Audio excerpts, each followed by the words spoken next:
Hello, everybody. It is Thursday, and I am so excited because it means that Teal Talk is back. It's after Thanksgiving, which was last Thursday. Hope everyone had a wonderful time, ate all the good foods, went into comatose, wonderful naps, watched the football, hung out with your family, and now we are back and we are here. And hard to believe, but we are nearing the end of 2018, and I don't know how that happened. I don't know where it went.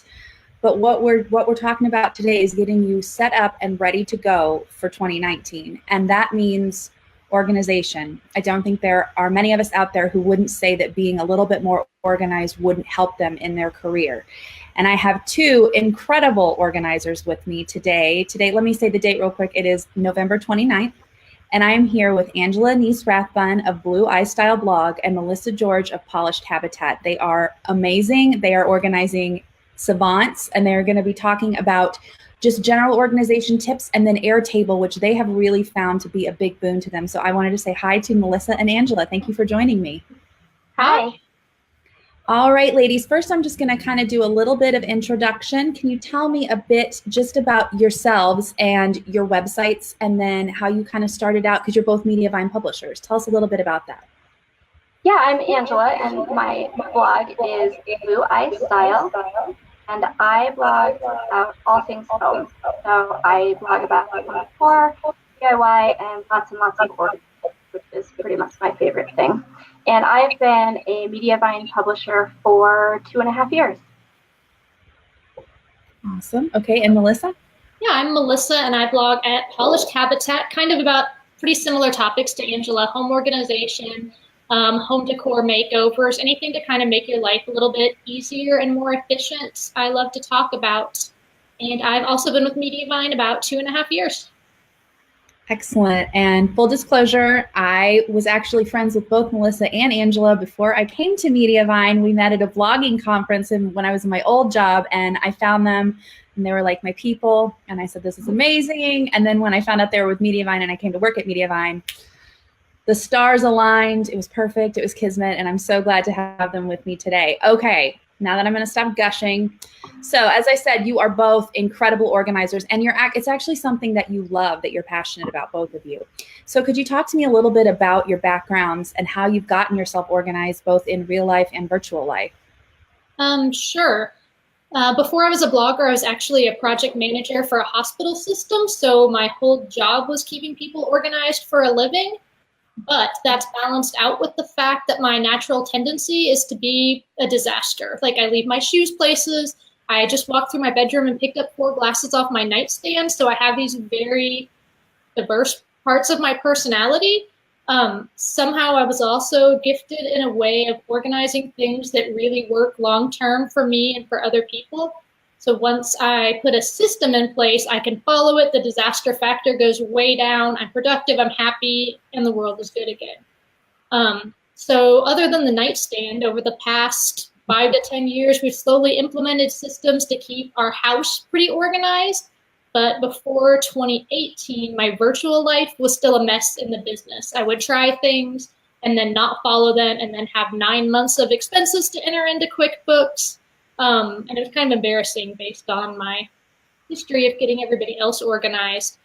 So I kind of decided this year that based on what we had done for the house, I needed to step back and prioritize organizing the business in the same way, kind of stay on top of all the million things that go into blogging full time.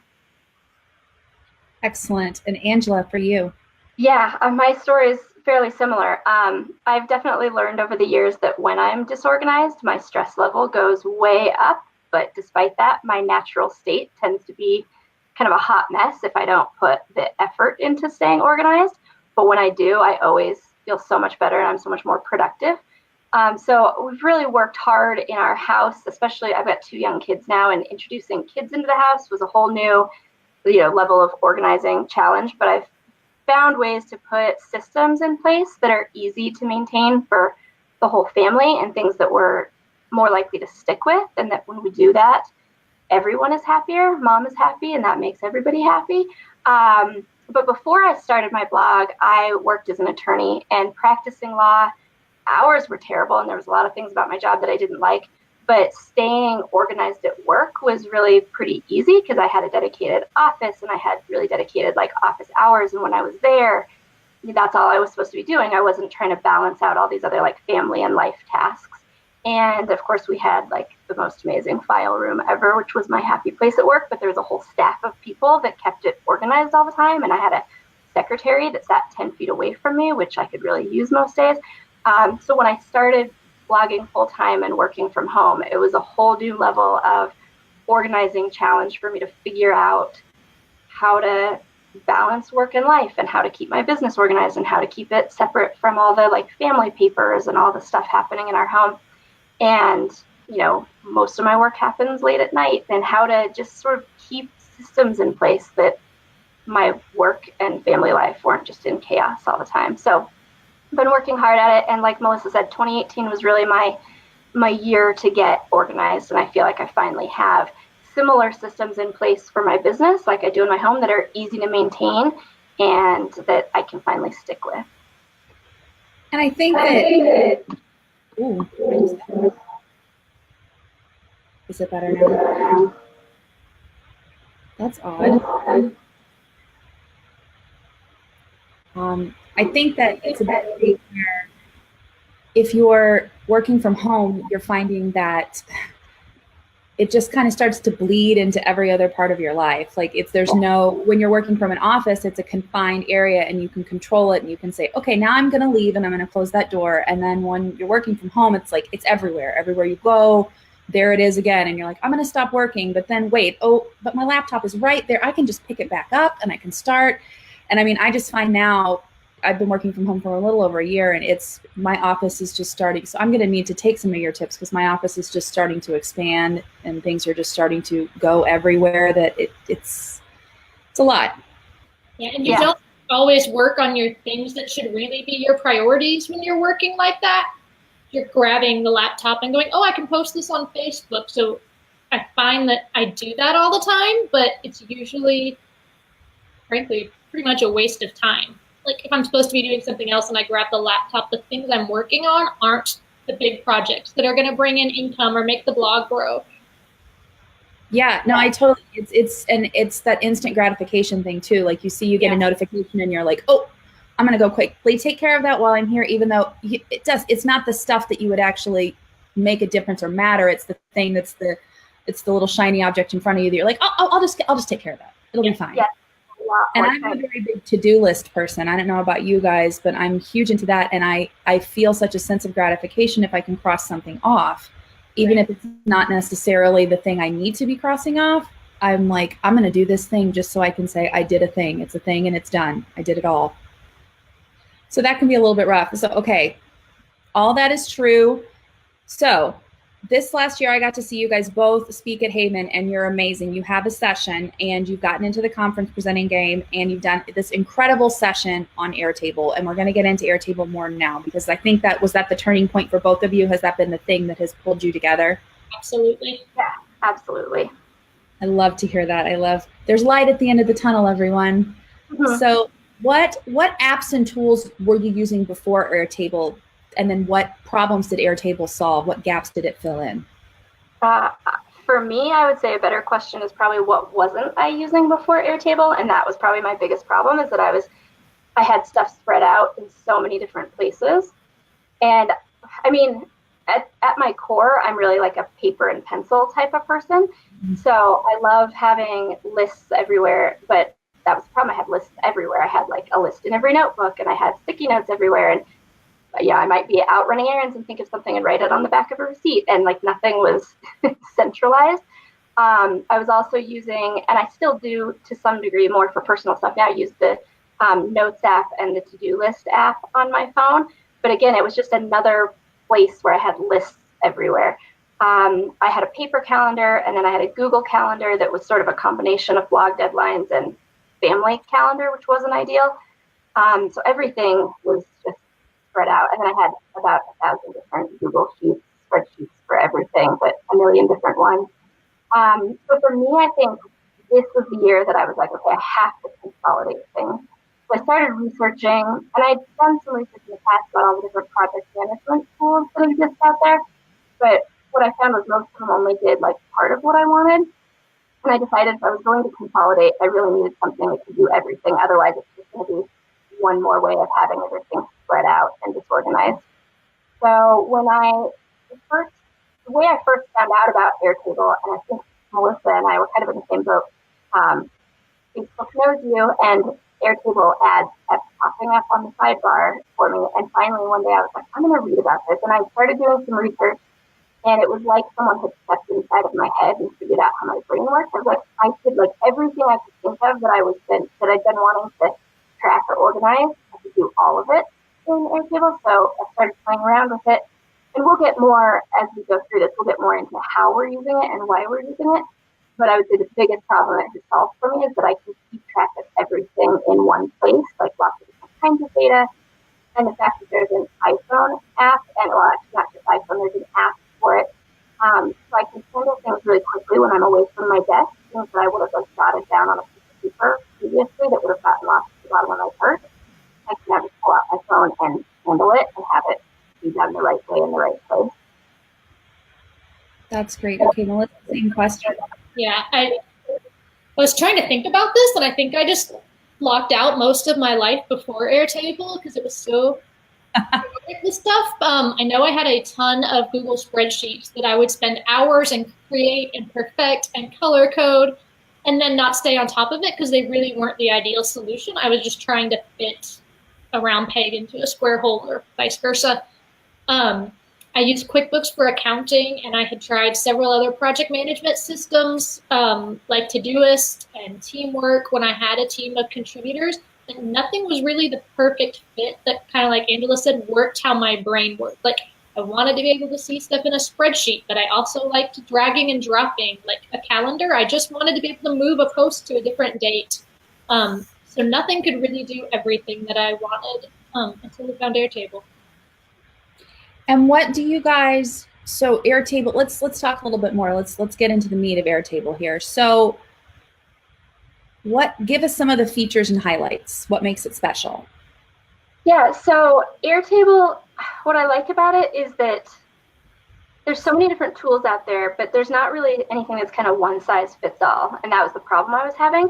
What I think I like best about Airtable is that I feel like I can really design it to fit the way my brain works. And I think that for everyone that we've been talking to about this, there's not one way that you need to use it. You can really make it work for you the way that your brain works. And it's because it has lots of different ways that you can input data and lots of different ways that you can see your data. So it starts out sort of looking like a spreadsheet, basically. So you can create columns and, if you're used to using Google Sheets or something like that, you can feel really familiar to start with.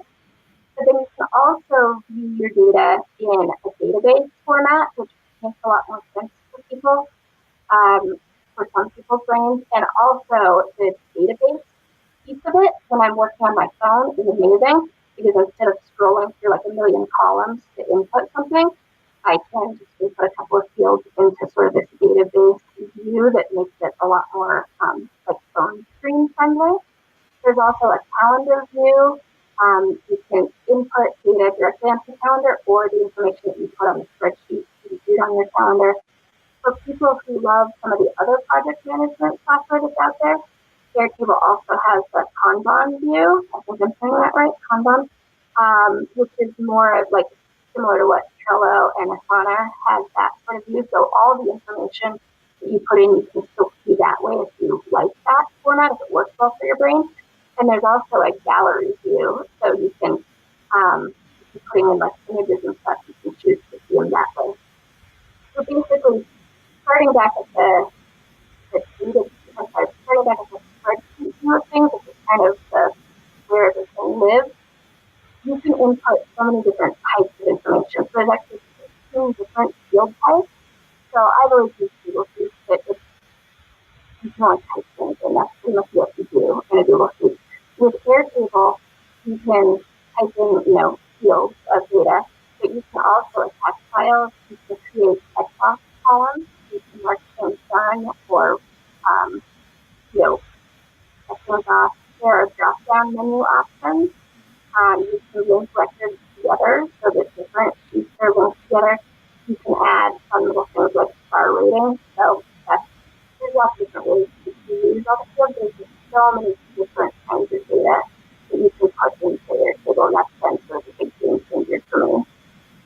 really you only have to enter it once. So in a spreadsheet, if you had your editorial calendar and you had your post title and then the date, that's all you have. You can click a button in Airtable and all those things are added to a calendar for you.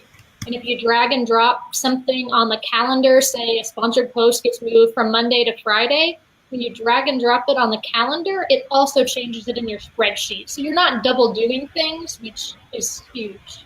Mm-hmm. So I wanted to jump in. Airtable is having a little trouble. I'm sorry, not Airtable. Airtable's fine. It's great. I don't know if it has a system that will interface with Facebook's API for lives, but we're having a little bit of trouble hearing. I don't know if you guys have headphones or anything. I'm just having a little trouble hearing Angela a little bit. So if you've got, no, don't worry about it. If you've got some headphones, that will help. And sometimes it can just make it a little bit easier. I don't know why, and it was fine when we first started. So everyone, we're working on it. Technical difficulties, but we're doing good. So, what do you use Airtable to organize? What parts of your blog? Are we talking editorial calendar? Are we talking your finances? Are we talking what exactly does it do? So I started about 9 months ago with Airtable and created a blog post tracking table. So it's things like the post title, the URL, the date, when the post needed to be shared on social media the next. And then in that same table, I added all of my future post ideas, which for me had been all over the place. I had paper list of post ideas. I had digital list. I think Angela mentioned having stuff in multiple notebooks, and that's how my post ideas were too. Mm-hmm. So kind of talked about from that one table, we can see everything. So that's kind of like the front end of the blog that people see that we're keeping organized. But then I'm using it for my to-do list to track brand and media contacts. So if I want to work with somebody again or pitch a new idea, all of the contacts are in one place. And even everything finance related. I was a QuickBooks user and I was able to cancel my account. I can estimate my taxes. I have fields and calculations for that. I can even create invoices and I don't have to do anything. I put the fields in and push one button and I have an invoice to send to a brand. That's pretty cool. It's amazing. We didn't know it could do that until a couple of months ago, and that was really exciting. Happy discovery. Absolutely. And those happen like once a month. We're messaging each other going, guess what I learned how to do now? It's just so powerful. And then even outside the business, I started using it to kind of organize the rest of my life. If I'm traveling, all my confirmation numbers go in because it's so easy to pull up on my phone. Gift ideas for Christmas, I have the people we need to buy for, ideas for them. I check off when it's purchased and it's wrapped. And then even, this might be my favorite, a wine log. So if we go to a wine tasting and I find a wine I like, I can snap a picture of the label and add it. I can give it a star rating and any kind of notes. So pretty much it's just taken over our life. I think that's amazing. You're married, does your husband use it too? I haven't fully converted him yet because he has his own systems. However, he does have a link to the Christmas thing, so he can go in and add things as well. So one day.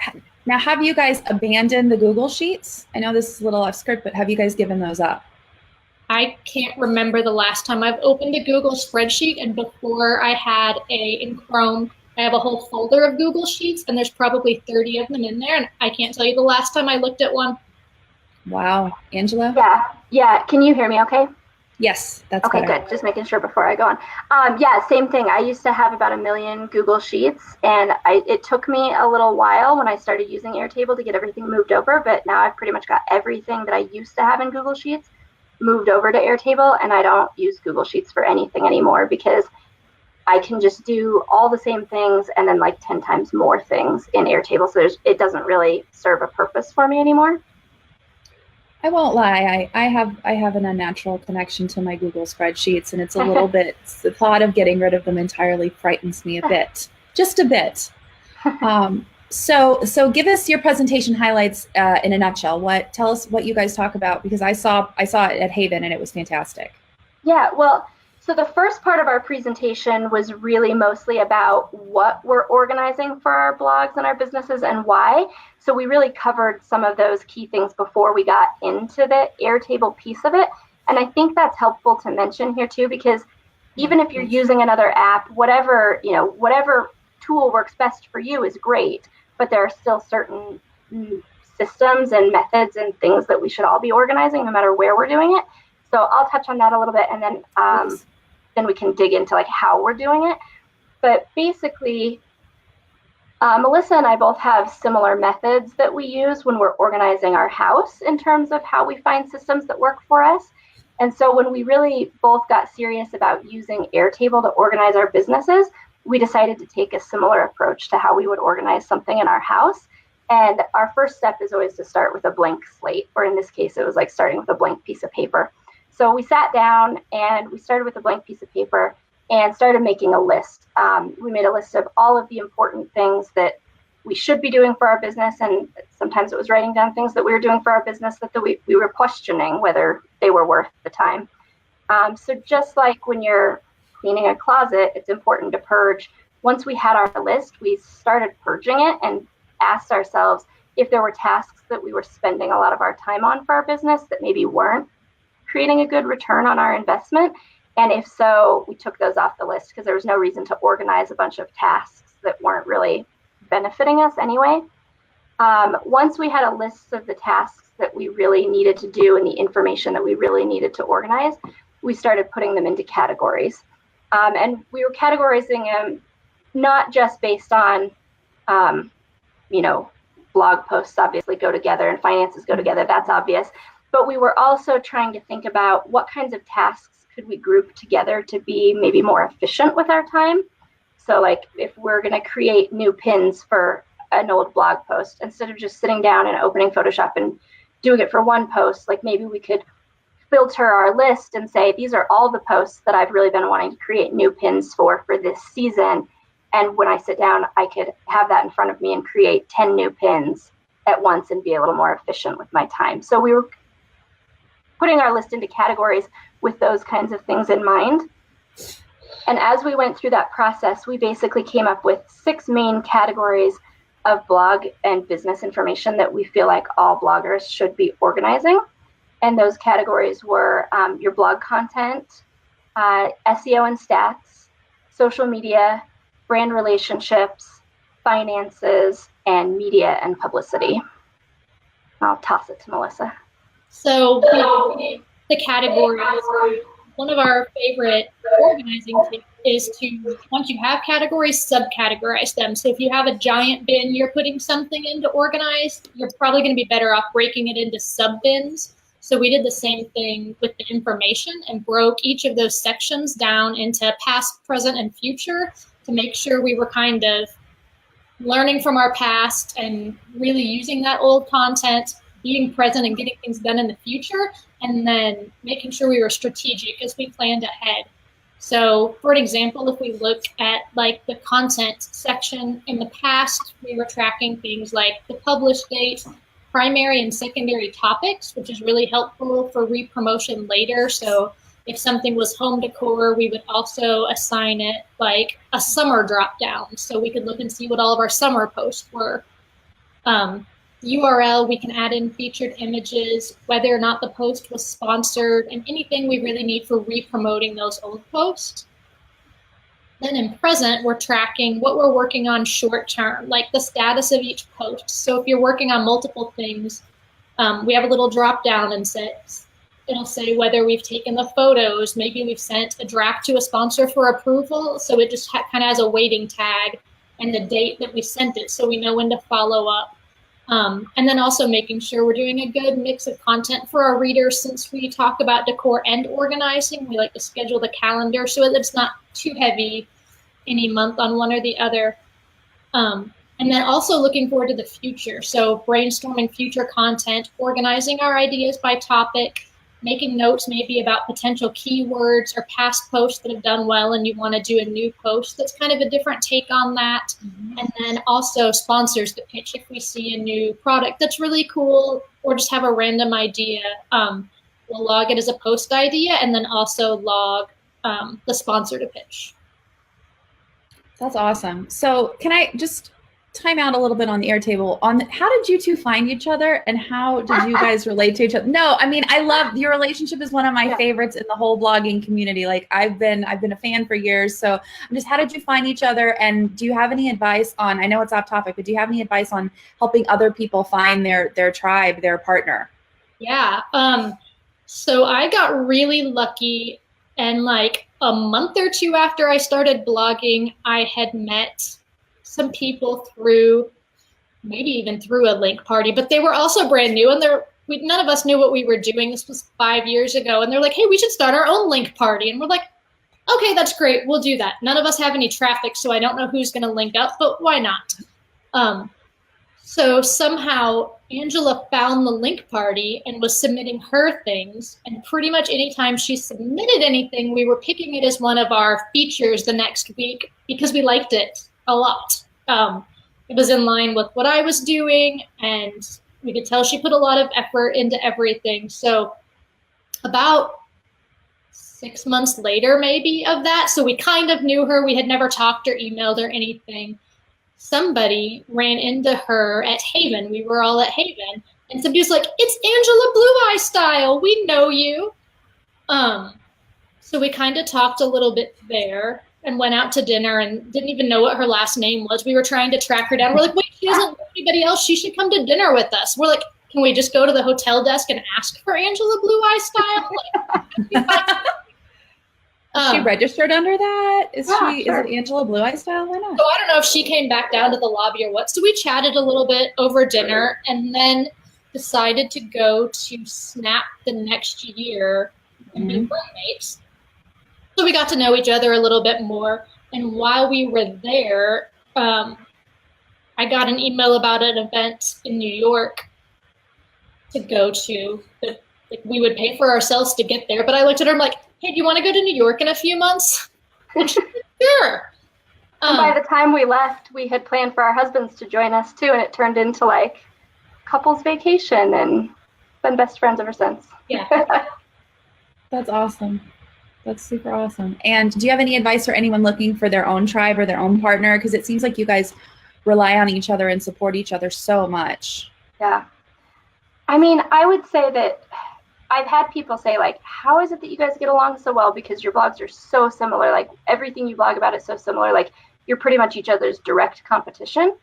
And I think that's why it works so well, because we're working on the same things. Like, we're facing the same challenges every day. I talk to other bloggers, and we can chat about some things, but a lot of what I'm doing doesn't really match with what they're doing. And so the conversation doesn't always, like, we're kind of not talking parallel.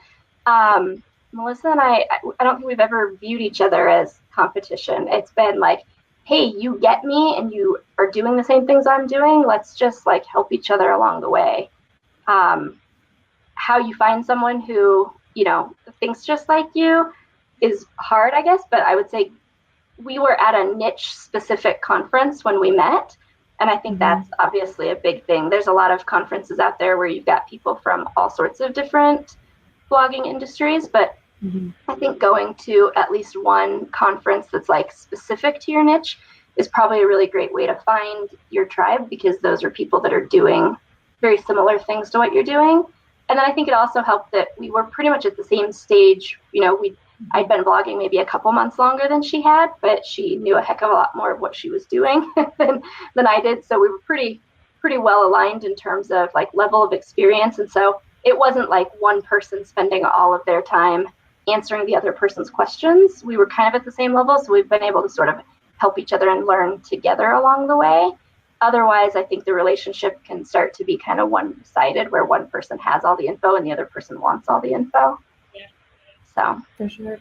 Yeah, I agree. I think not viewing each other as competitors and knowing there's enough goodness in the world for everybody is huge, and finding other people that really believe that and aren't going to be like, oh, she asked me a question about this, but I bet I can do a post before she does on it. Or more like, oh, wait, don't you have a post like this? Do you care if I do this? I'll link back to you. Or just really communicating. And then also, I think sometimes we forget that it takes an effort to make friends, and we had to proactively say, okay, what's the next thing we're going to do together? And at that time, it was kind of like, oh, I think we should be friends, but you can't just say that and be best friends. Like, it's commenting on each other and supporting things and saying, hey, did you see this new tool? I think it's going to save me time. So just being open and willing to share information. I love it. I think that it's great. I really, you guys are idols. You're next level. Okay, so do you use the pro version of Airtable, or can you get by with the free version? Yeah, I think right now we're both using the pro version. I did not use the pro version for quite a while. Melissa started using the pro version, I think, a little bit before I did, and she showed me some of the features, and I got to a point where I was like, okay, yeah, I think I want those. But I would definitely say that you don't have to have the pro version. There are things I like about it, but you definitely can use the free version and do probably 90% of what we're doing, I would say. I mean, really the majority of it. So the free version includes the, obviously you can do it on the computer, web-based. You can also, there's an app for both iOS and Android. So that's part of the free version. And that to me is one of the biggest things that makes it amazing. You can track everything, all the things we were talking about, the different field types and the way that you can input different types of data and attach images and checkboxes, drop down. All of that is part of the free version. Calendar is one of the places where you start to get some distinctions. Calendar is part of the calendar view is part of the free version, but in the free version, you can only create a calendar that's generated from one field. So for example, you could create a calendar with all of your published dates. That might be the field that's populating your calendar. Now you could create as many different calendars as you want, but in order to integrate multiple different types of information into one calendar, that's a feature of the paid version. Which where you might would be having a draft date that was due and a published date on one view, so you can see them both at once. Yeah. Excellent. In the free version, you can invite collaborators. Collaborators can comment on things and stuff. So that's a great thing. I mean, if you wanted to get started with it, even if you had a VA working with you, you could still work together in the free version. So that's great. Paid version, we talked about the fact that the calendar can pull from multiple fields.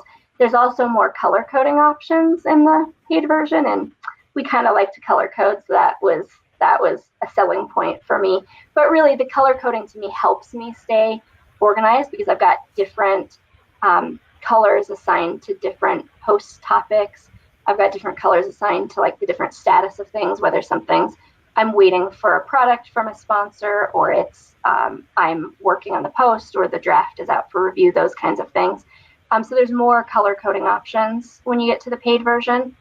Another thing that I started using Airtable for my finances before Melissa did. I think I kind of convinced her to bring her finances over there. And from a finance perspective, one of the tools that's really, really helpful that's part of the paid version is what are called blocks. And they're basically other ways that you can summarize data. So you can use blocks to create like graphs and charts. You can use blocks to create it depends on how geeky you are with other spreadsheets you're using, but like if you use pivot tables and those kinds of things in spreadsheets, that's blocks is the tool in Airtable that allows you to do that, and that's a paid feature. So all of my finances I have in basically spreadsheet form, but then I have blocks that summarize everything, and that's what I can look at to see, how much I'm going to owe in quarterly taxes in one quick little view, or where I'm at in terms of my quarterly income and expenses and where I'm at versus my goals and all that it's sort of summarized in these blocks. Another thing you can do in the paid version that you can in the free version is to add custom branding to things, like to add your logos. So like the way Melissa is doing her invoices, I haven't actually started doing my invoices that way yet. I'm going to soon, but I'm assuming, Melissa, that you wouldn't be able to add like your logo to your invoice if you didn't have the paid version. Is that right? And the invoice will run in the blocks. Oh, true. Yeah. So, but I mean, in terms of tracking all of the things, like in our presentation at Haven, we showed people all the ways that we're tracking things, and it's such a visual tool. It's kind of hard just chatting about it, not being able to show you guys what it looks like. But everything that we showed people in our presentation that we did at Haven was all things that you can do in the free version. So it's a very powerful free version. So Hilda Solaris said, what a beautiful example you ladies are. She just wanted to let you guys know that your friendship is a beautiful thing that she likes. Yep. And then I had an additional question actually from one of the Mediavine team members. She said, what are your top Airtables that you use for your blog? Tell us more about the sheets you use every day in terms of, is it finance, social, which out of your categories, what are the ones that you're in every single day? For me, the to-do list is first. And I've got it broken down where I can view it by day of the week. So I can wake up in the morning and be like, here's the things I need to do Monday. And it even adds up, like I assign how long I think things are going to do. So sometimes we overestimate how much is actually doable in a day. So I've like dragged things over to Tuesday before and then looked and like, so I have 16 hours of work scheduled today. And I know that's not going to happen because I also have a doctor's appointment and different things. So kind of running the week based on that comes before everything else. And when I get out of the routine of doing it, like I was sick for a couple of weeks and was kind of doing the bare minimum. And I realized how much less productive I am when I don't use it every day. So that was eye-opening. It reinforced that it was really valuable. And then it's working for you. I would say the post tracking. I have a little calendar that pops up and shows me when I need to re-promote things. Like old past posts, so I'll go in and schedule those through Tailwind or Smarter Queue. Finances, I try to only update once a week, other than since you can upload them from the app. Like if I'm somewhere and have a business expense, I'll try to do that, but I try to only reconcile things like once a week. Yeah, see, in finances, I'm in almost every day. So that's funny that we do things differently. Basically, I used to try to just do my finances like once a week, and then it would be that task that always fell to the bottom of my list because it wasn't a deadline or I didn't owe it to someone else, so it wasn't getting done. So for me, in terms of staying on top of my finances, this is going to be the first year that like come January 1st, everything will be ready. I could file my taxes right then if I needed to, and I'm not going to be trying to plan a whole bunch of time to get my finances in order, because what I've started doing, and this is where the app comes in for me, is as soon as I get like an email that money has hit my bank account, or I get a little pop-up notification that, you know, money has hit my PayPal account or something like that, I immediately go in wherever I am and just on my iPhone app mark it as paid, or, you know, add the dollar amount or whatever it is, and then I just archive that email and I'm done with it, and I don't have to hope that at the end of the week I actually make time to get back to it, because I found out I just wasn't making the time for it. So for me, it's really been a lot about figuring out realistically, like I can have the best of intentions, but what am I really going to do later and what am I not? And finances were never happening. So I do it pretty much like in real time. But because I can just open the app and click the drop down from invoice to paid, it takes me 2 seconds and I'm done. So I'm in that one every day. Well, I wish I was getting paid every day. I'm in it a lot. And same thing with receipts. Like I'll leave Michael's or leave, you know, Home Depot or something. And when I get to the car, I sit down, and before I like turn the key in the ignition, I just put the amount into my expenses tab, and then I'm done. And then the receipt goes into a file at home. So I have a paper copy later on, but, you know, I don't have to really think about it again. So that's been huge for me. And then same thing, my post tracking. Sheet I'm in every day, and especially the sponsored post tracking part of it has been huge for me, because I'm really, when I'm working with lots of different sponsors on projects with different deadlines, and the deadlines are always in flux, I can just go in and change things really quickly.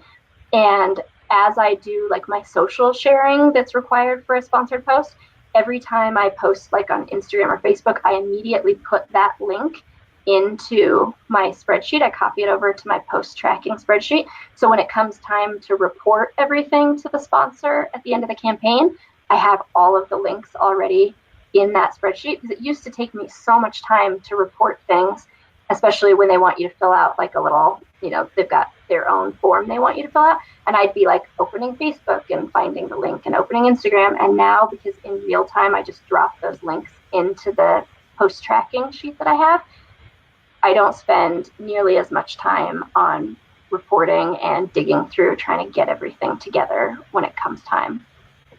That's great.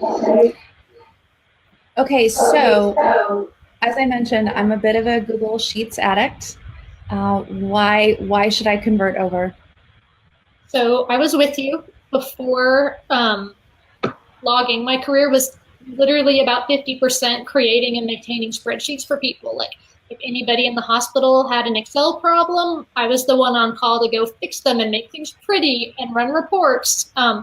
And I loved them, and I thought I would never give them up, Excel or Google Sheets. But Airtable is like the beloved spreadsheet, and then it has superpowers. Like you can still have your spreadsheet view. You can copy and paste everything from your spreadsheet right into Airtable to get started. But it lets you tweak that same information where in a spreadsheet, you may be entering something on 3 different tabs because there's different versions or different reports you want to run.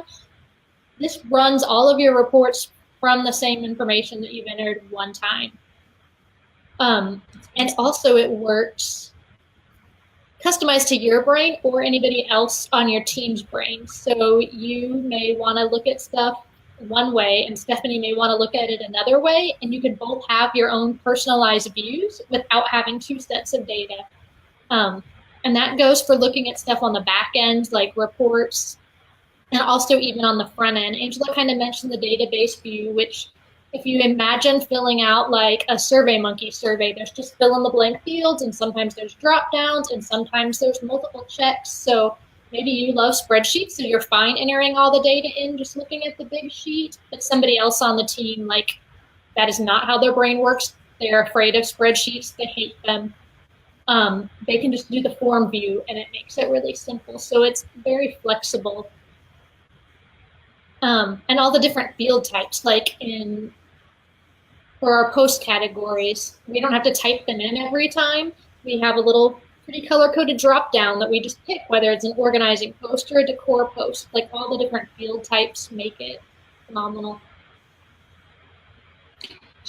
Real quick, Sheena Strain said, I love Airtable. I've tried Asana, Evernote, Trello, but this is so much better. She said, I just have the free version. And Hilda said, this is encouraging because I've tried the others too, but haven't found one I loved. Hopefully this is it. Yeah, and it's a little overwhelming because it can do so much and there's so much potential.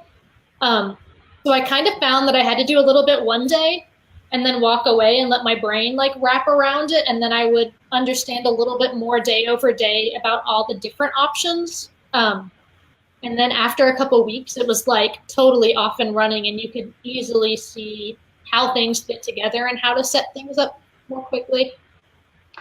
Yeah, I mean, when I first started, pretty much all I did was take what I had. I picked like one area that I wanted to focus on first, and I basically took what was in my Google Sheet and copied it over, because it's still just it starts out looking like a spreadsheet. So I just put everything in, and then I sort of like sat on it for a day or two and thought about like, okay, what would make it easier? Like if I change this from just a field where I have to type things in, if I change that to a drop down, or what if I change this one to a checkbox?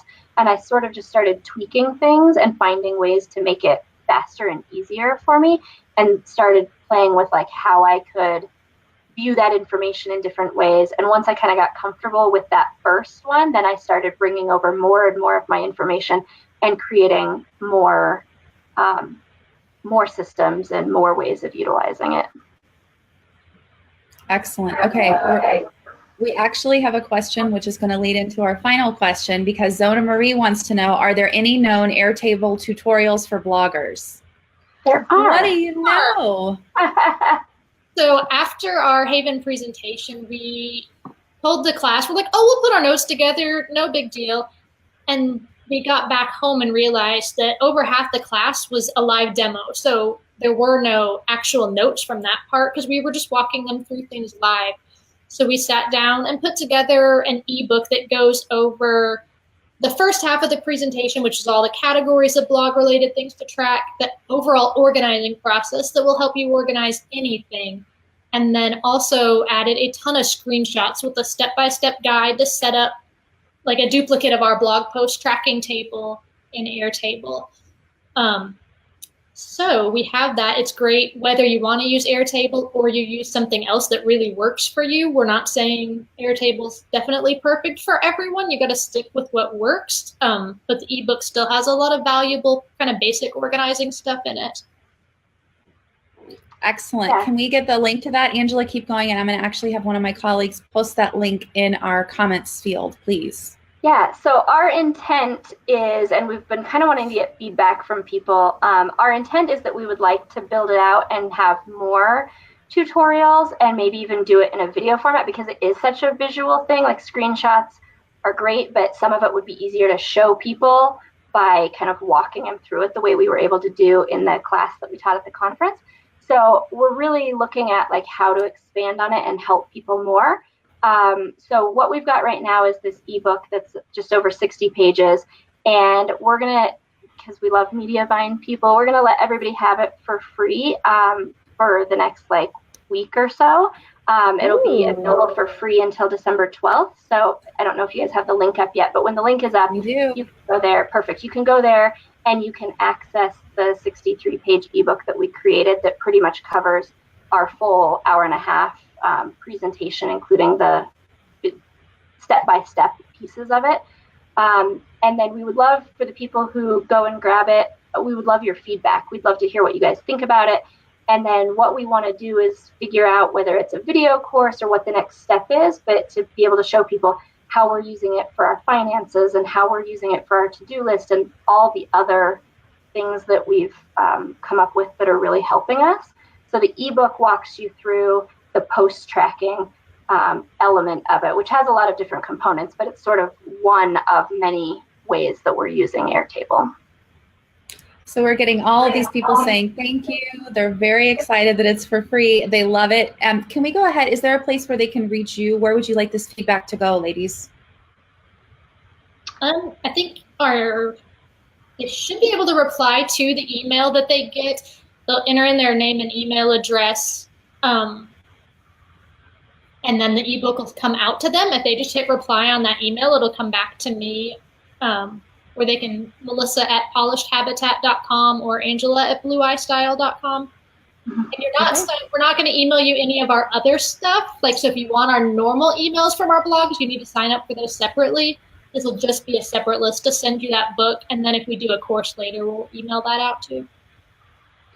So I'm going to, as I always do, I'm going to give you kind of a last question, and then I'm going to make a couple of announcements. But first, the last question is going to be, it can be so overwhelming to get started organizing and feeling so completely just in the weeds.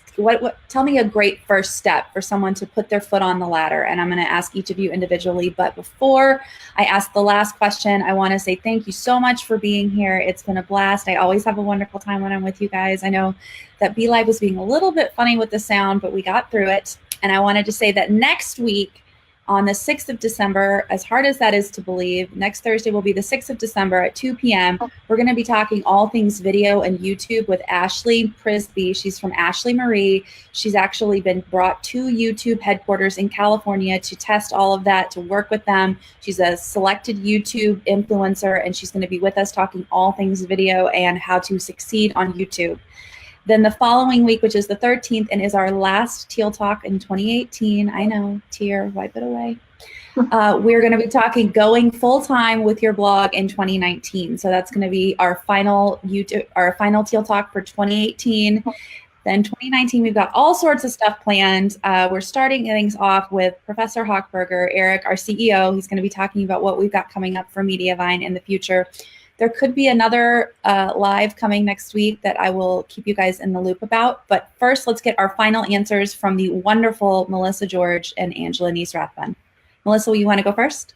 Sure. I would say when you're feeling overwhelmed, the best thing to do is, whether it's in your office, your house, maybe go get away from it, go to a coffee shop, start with that blank piece of paper like we mentioned earlier, and write down, like, don't use Airtable, just use a piece of paper. What is stressing you out the most? Is it that you're behind on your finances? Is it that you know you have good old content to re-promote and you never have time? Like, figure out what your personal biggest struggles are. Like, maybe just brain dump, list them out, and then rank them 1 through 10. and then commit just to tackling one a week. Like, you can't fix everything at once, but stepping back, sometimes the things that we think are bothering us the most aren't even the real problem. It's just the fire that's right in front of us. So I'd say get out of the environment and start fresh. Yeah. Excellent. Angela. I would say I totally agree with that. And I would also say just picking, like, once you've figured out what your biggest struggle is, like, pick one thing to focus on first. Don't try to like organize everything at once. For me, it's sort of like when I'm organizing a closet, I have to like, okay, I'm going to work on this one space. I'm not going to go start pulling stuff out of every drawer in the house at the same time, but also be really realistic about how much time you have available and what you can accomplish in that amount of time. Because I've definitely made the mistake before when I'm organizing, like, say, a closet, for example, where I pull everything out with these intentions. I'm going to get it so organized. And then like, oh, but people are coming for dinner tomorrow, so I'll just shove everything back in real quick. And then you make more of a mess than what you started with because you didn't have enough time to finish. So I think the same applies to getting your business and your blog organized. Like, pick one area, but then really allocate the time that's necessary to it. Don't go halfway and then just sort of like shove everything behind the door, or else you're just going to be more frustrated. So in 2019, if that's your goal, I would say like give yourself, maybe an hour a day to work on it, or one day a week that you're going to focus on it, but like plan it into your calendar and put the time into it, but don't